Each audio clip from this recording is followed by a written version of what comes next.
ច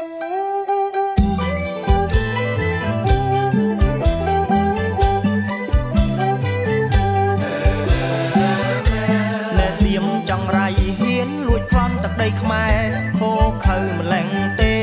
ចោលសៀមចោលមកសៀតលួចបាញ់ខ្មែរមុនចាំងរឹកអន់មានល្បិចស្នៀតមិនចោលមាយាទចោលលួចដីខ្មែរបំពេញបាត់ឈប់បាញ់គួឲ្យខ្នាញ់ម្លេះទេមិនចេះខ្មាំងគេចោលសៀមអាប់ព្រៃ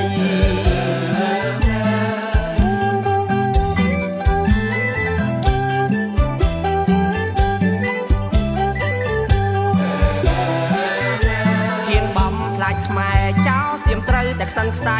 ព្រួងរិនបារមីកងទ័ពខ្មែរខ្លាំងខ្មែរមិនខ្លាចខ្លាយចោលសៀមអើយខ្មែរតតាំងខ្មែររួមកម្លាំងច្បាំងយកជោគជ័យ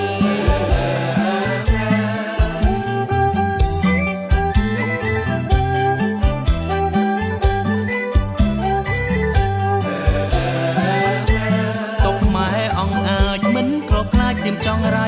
ពូជចោអាប់ព្រៃត្រូវតែរលាយឆ្លៀនពៀនដីខ្មែរសៀមឯងត្រូវតែអន្តរាយសូនរូបសូនកាយរលាយជាផេះម្ដងហើយម្ដងទៀតប្តេញក៏ឆ្លៀនដូចឆ្នាំងខោខើអ្វីម្លេះមិនខ្លាចរអាចោលលួចដីខ្មែរឯងគួរតែខ្សែសង្ខាត្រូវបណ្ដាំងសា